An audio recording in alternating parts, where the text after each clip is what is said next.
masa dulu, di masa hidup Nabi saja, kebiasaan orang jahiliyah ya, dengan berbagai maksiat.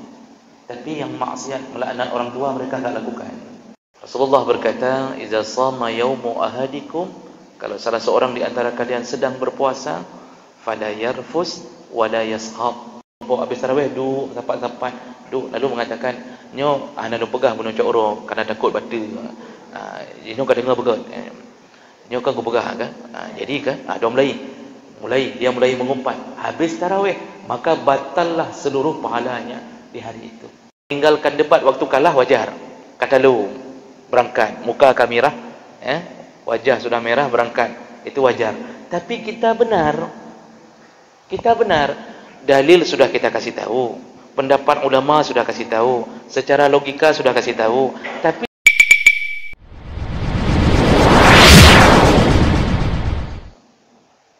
Assalamualaikum warahmatullahi wabarakatuh. Alhamdulillahil wahidil ahad, lam yalid wa lam yulad wa lam yakul lahu kufuwan ahad. Asyhadu an la ilaha illallah wahdahu la syarika lah wa asyhadu anna Muhammadan 'abduhu wa rasuluhul karim. Allahumma shalli wa sallim ala nabiyyina wa sayyidina Muhammadin wa ala alihi wa ashabihi ajma'in. Amma ba'd. Rabbi shrah li sadri wa yassir li amri wahlul 'uqdatam min lisani yafqahu qawli. Segala puji bagi Allah, kemudian salawat dan salam kepada Rasulullah, pada keluarga dan seluruh sahabat-sahabatnya. Bapak Ibu jamaah salat Asar yang Allah muliakan, insyaallah kita akan sambung pembahasan kita tentang adab berbicara. Dan ini bersangkut erat dengan keadaan berbicara kita di dalam bulan Ramadan.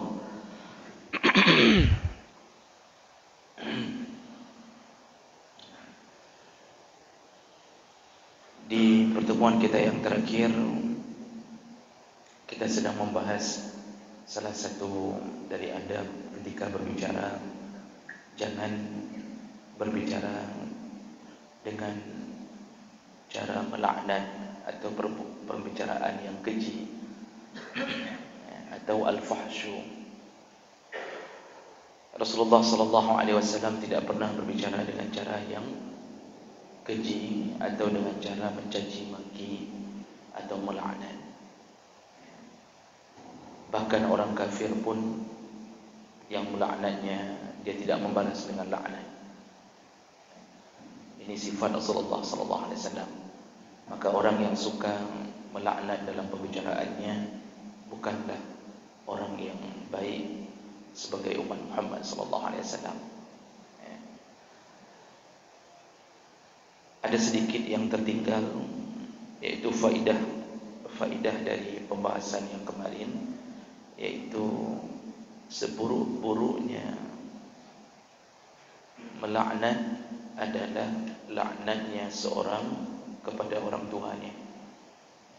Seburuk-buruknya laknat adalah laknatnya seseorang kepada orang tuanya sendiri. Dan ini masuk kategori uquq al-walidain, termasuk durhaka kepada orang tua. Tentunya kita bertanya-tanya, mana mungkin seorang anak melaknat orang tuanya? Walaupun satu dua terjadi, tapi secara logika tidak mungkin anak melaknat orang tua. Secara normal itu tidak mungkin terjadi. Satu dua terjadi, itu pun karena penyebab tertentu. Nah, ini yang harus kita fahami, karena ada orang mengira bahwa melaknat orang tua itu yaitu dengan mencaci orang tua. Kita lihat hadis Nabi sallallahu alaihi wasallam dari Abdullah bin Umar radhiyallahu anhu qala Rasulullah sallallahu alaihi wasallam, inna min akbaril kabair, salah satu dosa yang terbesar salah satu dosa yang terbesar, ayyal'ana ar-rajul walidayhi, yaitu seseorang melaknat kedua orang tuanya. Qila ya Rasulullah, lalu ada orang yang bertanya, ya Rasulullah, wa kaifa yal'anu ar-rajul walidayhi, bagaimana bisa atau bagaimana mungkin seseorang melaknat orang tuanya atau mencaci maki orang tuanya? Enggak mungkin ya Rasulullah. Jadi ini masa dulu, di masa hidup Nabi saja, kebiasaan orang jahiliyah ya, dengan berbagai maksiat. Tapi yang maksiat melaknat orang tua mereka enggak lakukan. Bangsa jahiliyah dengan berbagai maksiat yang mereka buat, mereka saja masih heran bagaimana bisa disebut ada anak mencaci maki orang tua. Karena perasaan anak kepada orang tua walaupun marah, tapi yang perasaan hormat, merasa terhutang budi, itu tetap ada. Jadi pertanyaan sahabat adalah pertanyaan yang menggambarkan suasana dulu. Dulu orang jahiliyah mencaci sesama mereka biasa. Mereka mencaci, merampok sesama kabilah, itu biasa. Berjudi, berzina, perang antar suku, itu biasa. Tapi ketika diberikan informasi bahwa anak mencaci orang tua, itu aneh bagi mereka. Kok nah yang lainnya? Nah, makanya ditanya oleh salah seorang sahabat, bagaimana mungkin ya Rasulullah seseorang melaknat atau mencaci orang tuanya? Nah, di situ baru kita harus tahu bahwa ada satu metode yang kita terjebak. Kita tidak sadari bahwa kita termasuk orang yang mencaci orang tua. Bagaimana dia? Qala, Rasulullah lalu menjawab, yasubbur rajul abar rajul fayasubbu abahu wa yasubbu ummah. Ternyata yang dimaksud mencaci orang tua sendiri itu bukan langsung dengan mencaci orang tua, tapi dengan cara mencaci orang tua orang lain. Kita caci, kita laknat ayah orang lain atau ibu orang lain. Kebiasaannya yang jadi korban ibu. Jadi di seluruh dunia itu ada bahasa caci. Bahasa caci itu lebih cenderung diarahkan ke ibu. Disuruh kejar mama, disuruh entah apa-apa, disuruh mama semua yang kena. Maka jarang kita dengar bahasa caci yang ujungnya ayah. Saya contoh, kejar ayah, jarang. Nenek ada, nenek perempuan juga yang kena ujungnya. Nah, kenapa mama? Karena orang yang paling dicintai di hati seseorang itu urutan nomor 1 tetap mama. Dan itu wajar terjadi. Jadi bukan mendiskreditkan seorang ayah. Wajar kalau semua kita lebih mencintai mama. Pertama, memang kita berada di dalam tubuh mama itu 9 bulan bersamanya. Walaupun yang beri nafkah ayah, tapi kita bersama orang tua kita yang bernama ibu 9 bulan. Yang kedua, kita sambung lagi kedekatan hati kita dengannya 2 tahun menyusui dari susunya. Lalu berikutnya, karakter ibu itu lebih penyayang daripada ayah. Ayah sayang, tapi tidak bisa melampiaskan kasih sayangnya seperti ibu. Ayah sayang ke anak, tapi sayang ayah kasar.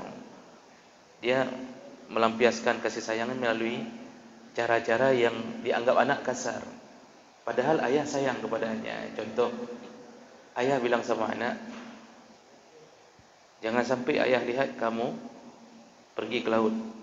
Nyonya ku demeng kajak laut ku tampak ke. Itu cara ayah menyayangi anak. Jangan sampai ayah lihat kamu pergi ke laut. Kalau ayah dapat kamu mandi di laut, ayah tampar. Yang ayah mau bilang sebenarnya apa? Aku sayang kepadamu. Jangan engkau mati di laut. Kahek aku pernahkah? Jangan mati di laut. Kami sedih kalau kamu mati. Cuma cara cara melampiaskan kasih sayangnya model begitu. Yang bertemu ke mana Allah. Ini kalau ayah bilang jangan naik motor, jangan naik motor. Kalau sempat nanti jatuh, ini ayah pukul. Yang penting jangan rusak motornya. Kamu rusak tidak apa-apa. Itu lebih parah lagi. Jadi Bapak Ibu maka Allah, ayah itu sayang kepada kita, cuma pemain di belakang layar. Kalau ibu itu kadang-kadang kasih sayangnya langsung nampak, digusuk-gusuk, apalagi waktu sudah kena marah sama ayah. Dia yang menjadi tempat kita berlindung, curhat, peluk mama, begitu-begitu. Jadi wajar. Nah, di mana-mana seluruh dunia, Bang. Seluruh dunia itu selalu yang dijadikan target untuk dihina adalah mama. Karena kalau mama dihina, itu terasa sakit sampai ke ulu hati. Kalau mama yang dihina, mama kita dihina, itu sakitnya sampai ke ulu hati. Jangankan dicaci oleh orang, diambil kertas saja lalu dibilang nyomakahnya. Nyomakah apa? Ya, nyoku gila makah. Padahal kertas biasa. Kertas tok untuk pemilu itu. Atau diambilnya pulpen, diambil pulpennya makah, makahnya, nyoku gila. Itu saja berantam kita. Tapi kalau kita bilang nyoyakah, kau gila, kah gila juga. Karena dia sendiri mungkin agak kurang suka sama ayahnya yang selalu marah-marah. Jadi disitulah seluruh dunia mengucapkan kalimat penghinaan, laknat ibu yang disasar. Di Arab sama Pak, mana lungkut takut hafai. Di Arab itu kalau sudah marah, yang dicaci mamak juga. Di Mesir, kalimat untuk mamak banyak sekali. Ayah jarang terdengar. Nah, jadi apa maksud hadis Nabi ini? Ternyata melaknat, mencaci orang tua, itu bukan maksudnya kita mencaci orang tua kandung langsung. Tapi dengan cara kita caci orang tua orang lain. Kita laknat ayah orang, kita laknat ibu orang. Gara-gara kita laknat, kita caci ayah orang, dia membalas laknat. Jadi kita ini memancing agar keluar di mulutnya untuk mencaci orang tua kita. Artinya sama seperti kita telah mencaci orang tua kita sendiri. Padahal kalau kita tidak caci ayah dia, mungkin dia diam saja, tidak mencaci ayah kita. Gara-gara kita mencaci ayahnya, fayasubbu abahu, orang itu kemudian mulai mencaci ayah kita. Ujung-ujungnya yang tersakiti ayah kita. Jadi kalau begitu, yang dimaksud perbuatan dosa terbesar melaknat orang tua kandung adalah dengan cara melaknat orang tua orang lain. Berarti kalau begitu, kesimpulannya haram hukumnya mencaci orang tua orang lain. Haram.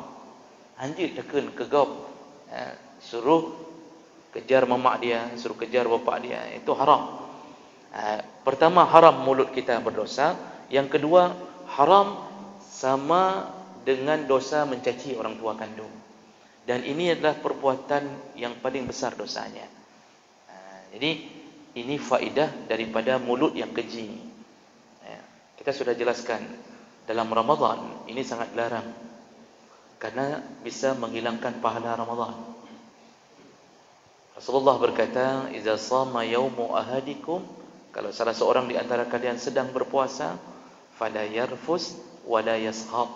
Jangan bicara yang kotor, rafas. Rafas itu bicara porno-porno. Wa la yashab, dan jangan mencaci maki. Kenapa? Kalau melakukan itu, puasanya sah.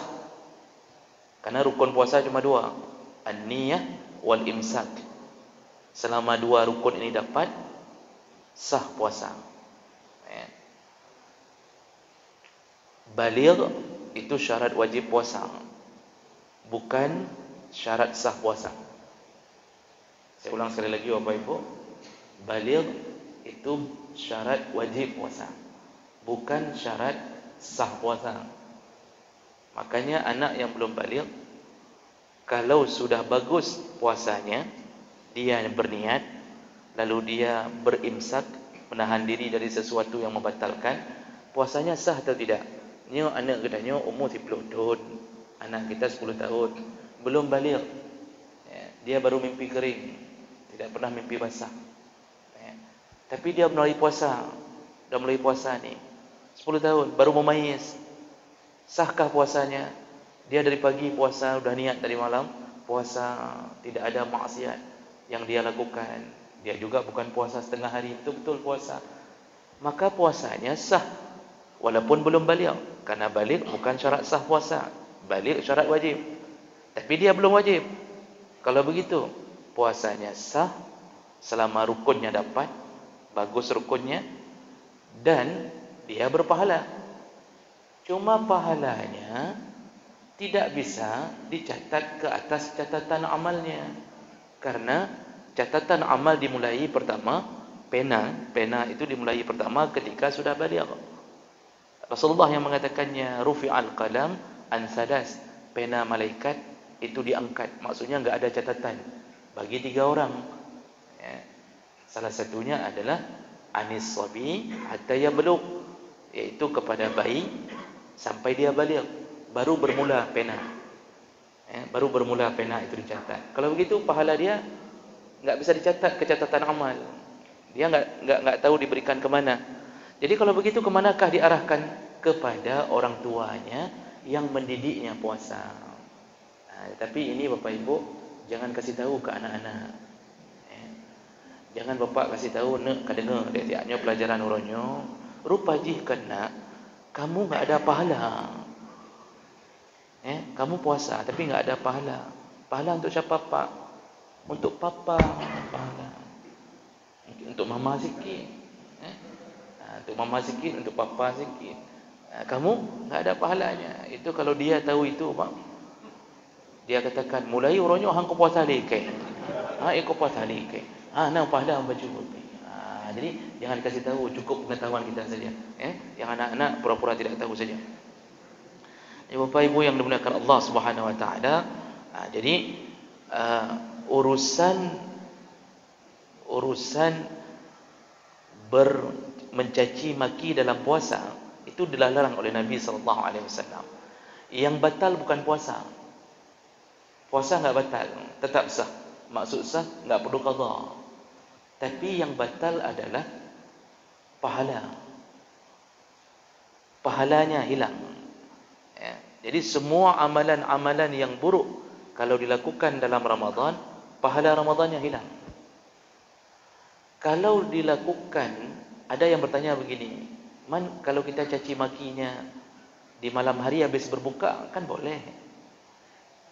Jadi ada sebuah pemahaman yang enggak boleh kalau sedang puasa. Habis buka hambung. Jadi ada yang tadi caci maki ditahan-tahan. Dia bilang kapreh, ada buka kapreh. Ramadan itu kemuliaannya siang dan malam. Ramadan itu kemuliaannya siang dan malam. Siang disuruh sama, malam disuruh qama. Siang disuruh sama, malam disuruh qama. Siang disuruh puasa, malam disuruh hidupkan qama, hidupkan malam-malam Ramadan. Dengan ibadah. Kemuliaannya sama. Maka orang yang mencaci di siang hari sama dengan orang mencaci di malam hari. Sama-sama betul. Yang batal apanya? Pahala. Jadi pahala hari itu hilang. Besok dia ulang lagi, maka berlaku lagi perkara yang sama. Dia ulang lagi, berlaku lagi perkara yang sama. Jadi hari-hari Ramadan itu walaupun satu paket Ramadan, tapi dia hari-hari yang berulang-ulang. Ya takarrar, berulang-ulang. Maksiat hari ini menghapuskan pahala hari ini. Maksiat besok menghapuskan pahala besok. Tapi maksiat hari ini, kalau dia taubat besok, maka yang besoknya kembali berpahala. Sayangnya kita sudah hilang pahala yang kemarin. Ujung-ujungnya apa? Kalau setiap hari caci maki dalam Ramadan, maka seluruh pahala Ramadan dia tidak dapatkan. Maka jadilah dia orang yang bekerja tapi tidak ada gaji. Orang kerja tapi tidak ada gaji. Inilah seburuk-buruk manusia. Capek bekerja tapi tidak ada gaji. Maka jemaah melakukan Allah Subhanahu wa taala, jagalah mulut selama Ramadan. Jadikan itu sebagai kebiasaan setelah Ramadan.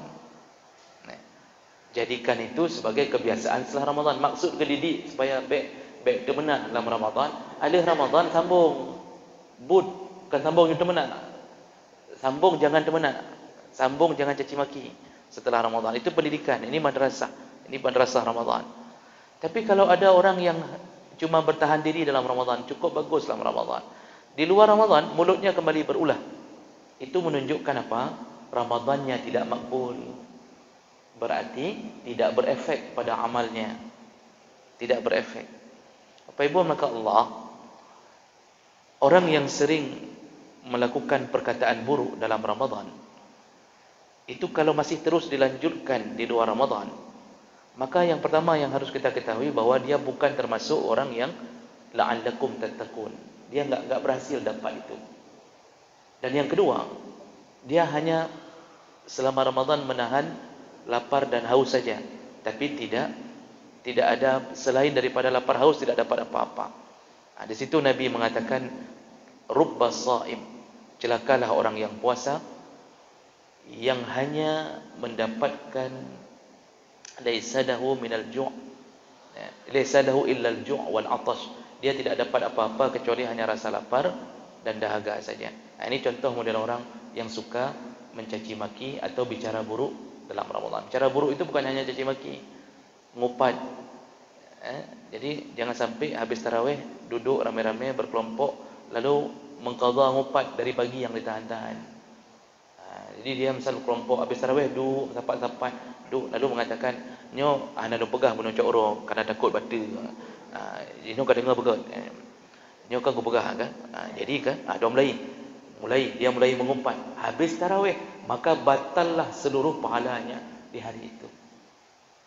Ingat kembali bahawa perkataan buruk bukan hanya caci maki, mengumpat, memfitnah, berbohong. Sebenarnya orang yang sering terbiasa dengan bahasa ini nya makaimum haji dah.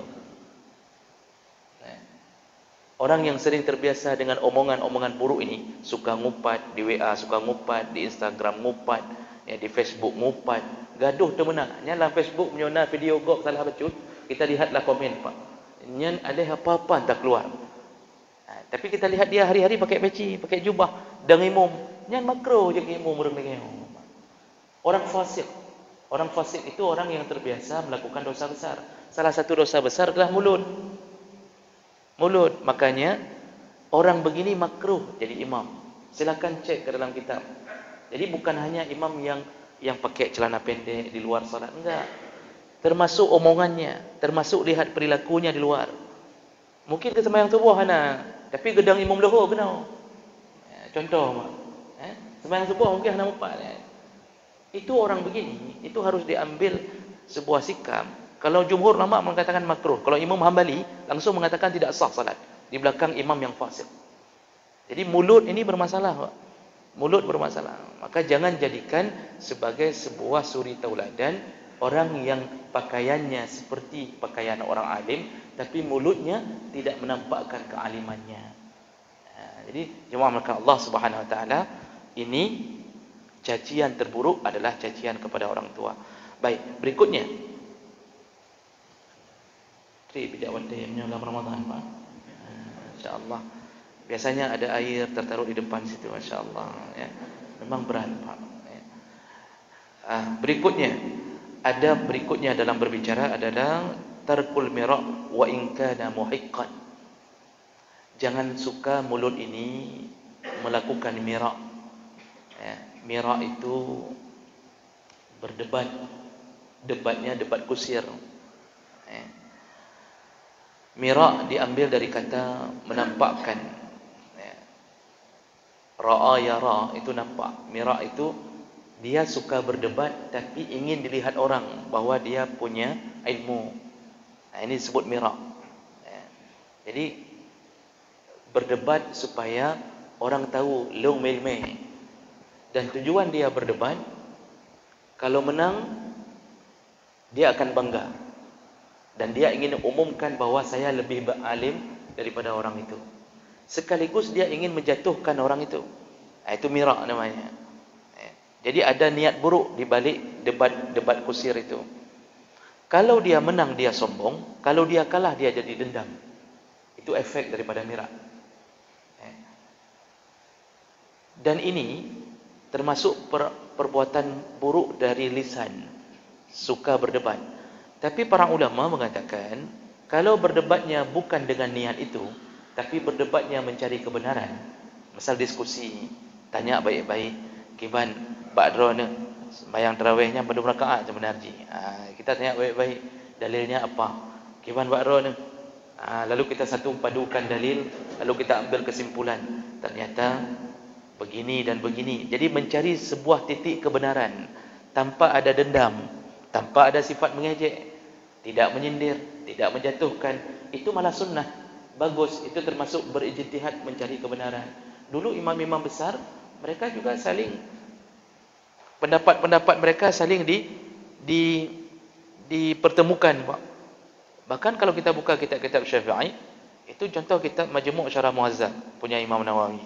Itu dalam kitab beliau sering mengutip pendapat ulama dari mazhab yang lain. Sering, menurut sahabat kami dari Hanafi, menurut teman-teman kami dari Maliki. Beliau ini kan, cuma nanti di ujung beliau akan mengatakan menurut ulama-ulama kami. Jadi cukup bijaksana dalam menyatakan pendapat. Tidak ada dendam, tidak ada unsur mengejek, makan menganggap ini sebuah khazanah keilmuan. Begini orang kalau sudah tangkat para ulama besar itu, cara berfikirnya adalah membuat sebuah kenyamanan, membuat persatuan di antara umat. Jadi bukan mengobok-obok. Kalau sudah mengobok-obok, ada orang yang dulu netral, sana boleh, sini boleh. Gara-gara dengar satu pengajian yang sifatnya terlalu fanatik, berubah jadi benci kepada orang yang tidak seprinsip dengannya. Ini sudah mulai kepada mirah, sudah mulai kepada mencoba untuk mencari pembenaran diri sendiri. Bapak Ibu maka Allah, syaitan itu paling suka kita berbuat jahat. Paling suka. Itu memang kesukaan syaitan. Dia paling suka kalau kita jatuh dalam amal-amal yang jahat. Tapi ada orang yang kemudian taubat, hijrah dari maksiat ke arah kebaikan. Apakah syaitan tinggal diam? Apakah syaitan menyerah? Tidak, syaitan tidak menyerah. Apa langkah berikutnya?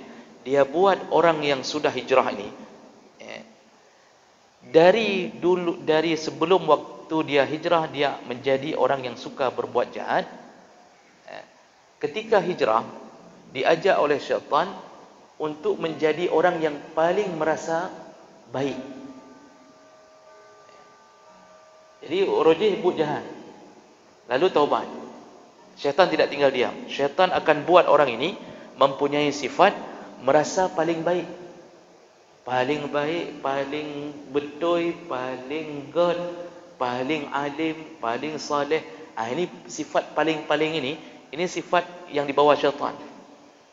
Karena seharusnya orang yang alim, makin tinggi ilmunya, makin tawadhu' ke bawah. Itu sifat orang alim. Makanya Imam Az-Zahabi mengatakan dalam kitab Al-Kabair, seburuk-buruknya sombong adalah sombongnya orang alim. Kata Imam Zahabi, seburuk-buruknya orang sombong, orang yang takabbur, seburuk-buruknya takabbur, karena takabbur macam-macam. Ada takabbur karena kekayaan, sombong karena kegantengan, sombong karena punya banyak anak, sombong karena harta, macam-macam. Tapi seburuk-buruknya sombong adalah sombongnya orang alim. Kenapa? Seharusnya dengan kealimannya, dia dengan ilmunya seharusnya semakin merendah, tapi kok malah semakin sombong. Aneh. Dengan ilmu seharusnya makin merendah, tapi makin sombong. Maka dialah manusia terburuk yang dianggap sombong.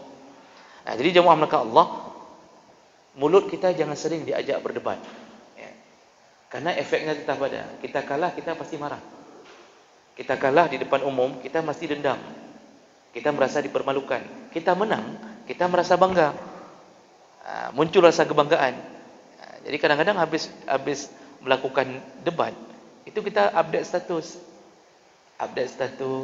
Tulis alhamdulillah, dengan izin Allah, Allah telah menampakkan siapa yang benar, siapa yang batil. Kita ingin mengatakan yang kalah tadi batil, kita yang benar. Menyonggetanya yang lalu, kita update status. Alhamdulillah, Allah mengizinkan aku untuk mengalah lebih dahulu, demi mencapai kebenaran. Ini kan tai lembu semua kalimah-kalimah itu.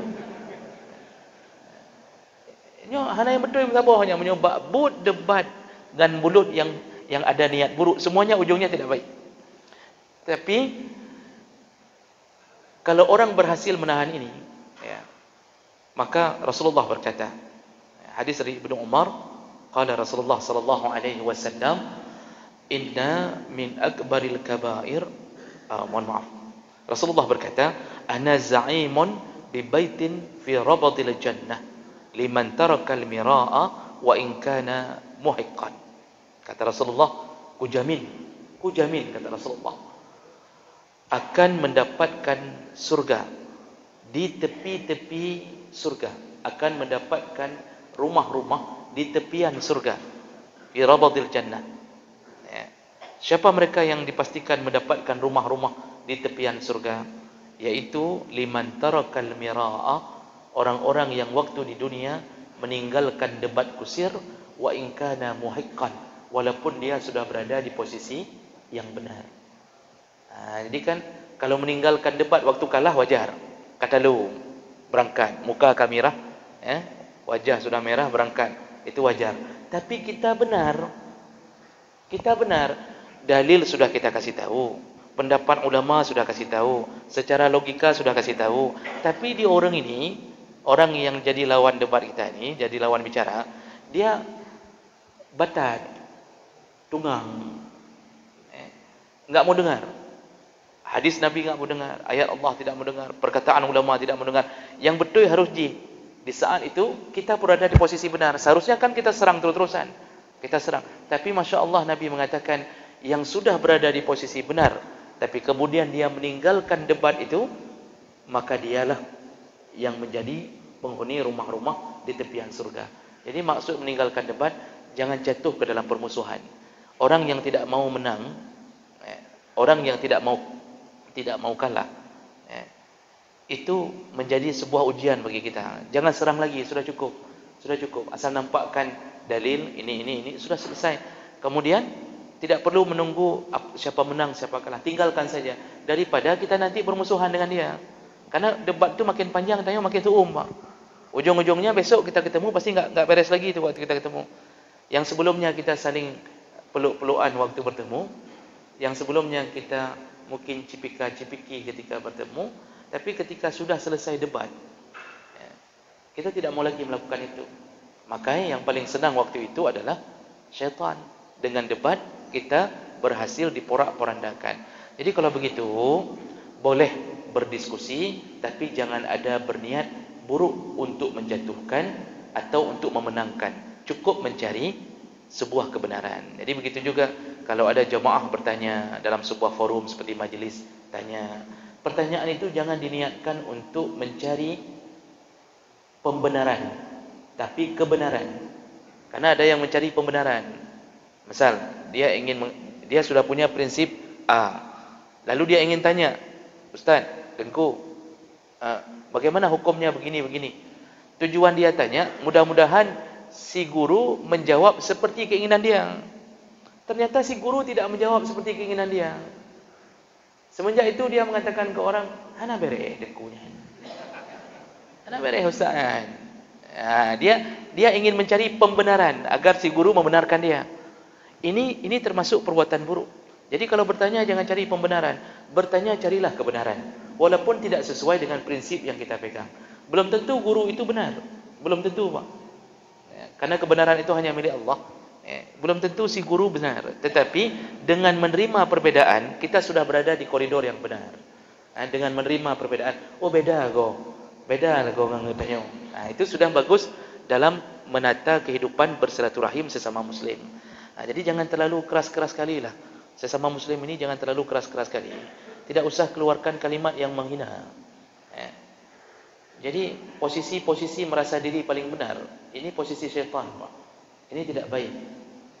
Kalaupun kita benar, cukup kita sekedar hanya merasa bahwa sudah saya jelaskan, kemudian tinggalkanlah.